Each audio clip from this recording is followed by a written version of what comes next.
This video is brought to you by MathGalaxy.com, and we're going to be looking at the substitution strategy for SAT math, where you use numbers in place of variables to turn the problem into an arithmetic problem. And these numbers indicate how many of those problems you're likely to find on each test. And the substitution strategy can be used for any of these other types of problems, including geometry. There are 4 to 10 problems per test where you can use the substitution strategy. You can use it in multiple choice questions with variables in the question and answers, or in multiple choice and gridding questions that ask for relative amounts, ratios. The strategy is first you choose numbers for the variables that meet the conditions of the problem. Never use 0 or 1 because they wouldn't distinguish between answer choices like x, x squared, or square root of x. And you only use negative numbers if they're required. And numbers should be different for each variable so you could distinguish them. And also, for example, in a case like this where you say you have a container of g gallons and you used k. You wouldn't make k half of g because then you wouldn't distinguish it from this other part of the container. You should try not to use numbers already in the problem. Sometimes you can't avoid that, but in a case like, say, answer choices of 2x and x squared, if you used x is equal to 2, both of these would be equal to 4, and the 2 should be a clue to that. So the next step is to use those numbers in place of the variables to solve the problem as an arithmetic problem. You ignore the answer choices until you get your solution. The final step is to substitute the numbers into the answer choices until you get a match with your solution. And that's because the answer that's true in general should also be true for any specific numbers.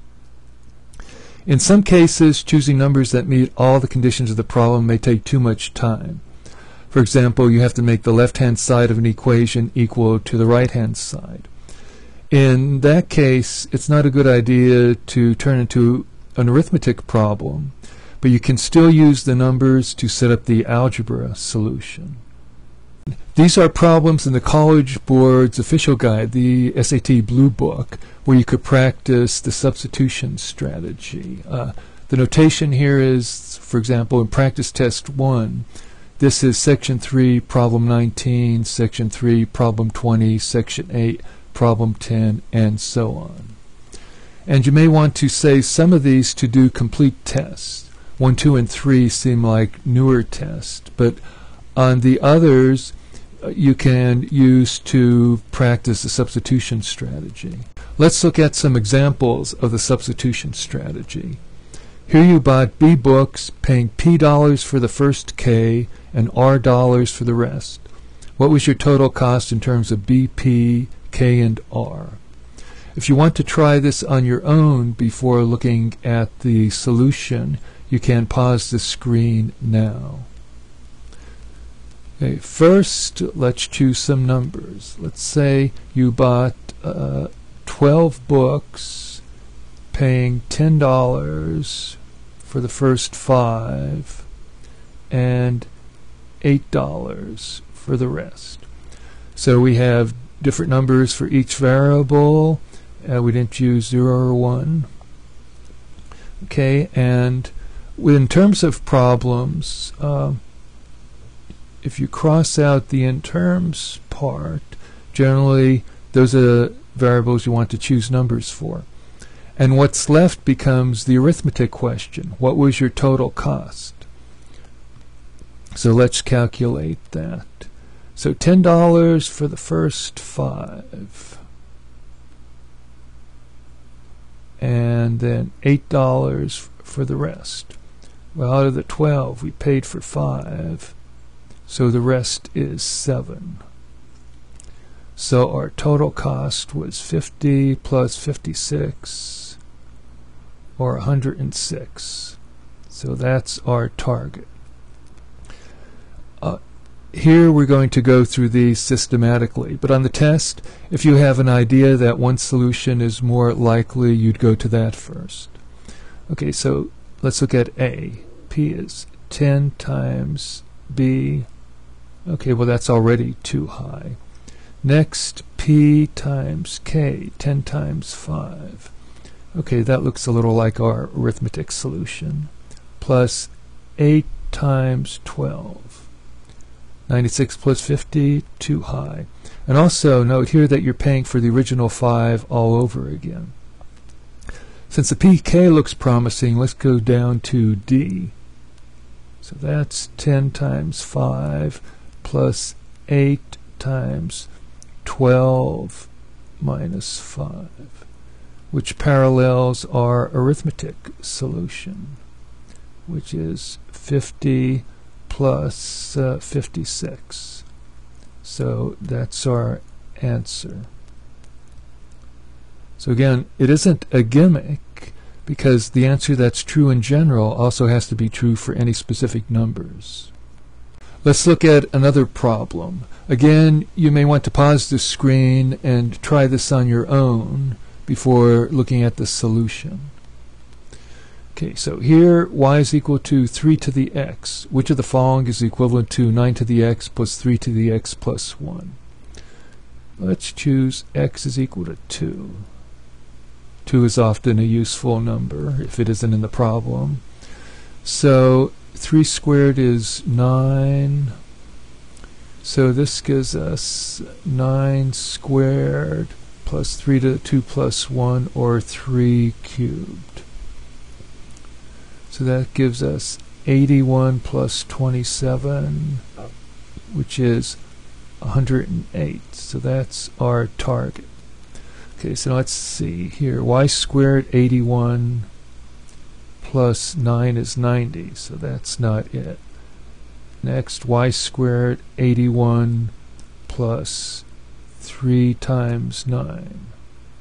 Okay, well that parallels our solution, 8127, which is 108. So that's the answer. And the algebraic solution would be getting this in terms of 3 to the x. So what they're testing here are the rules for powers. So how do we get a 3 to the x out of 9 to the x? Well, we can, 9 is 3 squared, and 3 to the x plus 1 by the addition rule is 3 to the x times 3 to the 1. So this is looking a little more like y. So how do we get this in terms of 3 to the x? Well, this is 3 to the 2x, but we can also express 3 to the 2x as 3 to the x squared by the power rule. So plus 3 times 3 to the x. Okay, and y is 3 to the x, so this gives us y squared plus 3 times y. Next problem. If you want to try this on your own before looking at the solution, you can pause the screen now. The average arithmetic mean of 4 numbers is x. If a fifth number k is added, the average is y. What is y in terms of x and k? Okay, so as usual with an in terms of problem, you can cross that part out and it becomes an arithmetic question. What is y? Normally, you would choose numbers for the variables you crossed out. In this case, it would be easier to choose the 4 numbers first and get our x that way. So let's say make the numbers 3 and 5 and 12 and 20. So for averages, it's the sum of the items divided by the number of items, which will give you the average. So it's 8 plus 12 is 20, plus 20 is 40. So we get 40 over 4, which is equal to 10. and that represents x. So x is 10. And k, let's make that 50. Okay. So now, after you add k, the average of all 5 is y. So we have to sum all 5. Well, we have the sum of the first 4, which is 40. And then we add the fifth. And since there are 5 numbers, so we get 90 over 5, which is equal to 18. So that's our target. So let's see, x, which is 10, plus 50 divided by 4. That's 60 over 4, which is equal to 15. Okay, 10 plus 50 over 5. 60 divided by 5 is 12. That's not it. Okay, 4 times x, that's 4 times 10 plus 50 over 5. Well, that parallels our arithmetic solution. That's 90 over 5, which is equal to 18. So that's our solution. And what concept are they testing here? Well, the rules for averages. So it's the total divided by the number of items, which is equal to the average.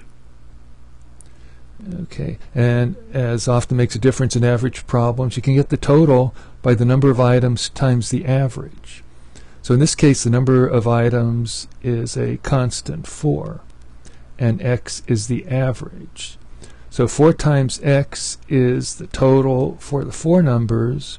We add the 5th number, divide by 5, so that would, no matter what x is or what k is, would give you the average. These have been a few examples of the substitution strategy for SAT math. Hope you've enjoyed them.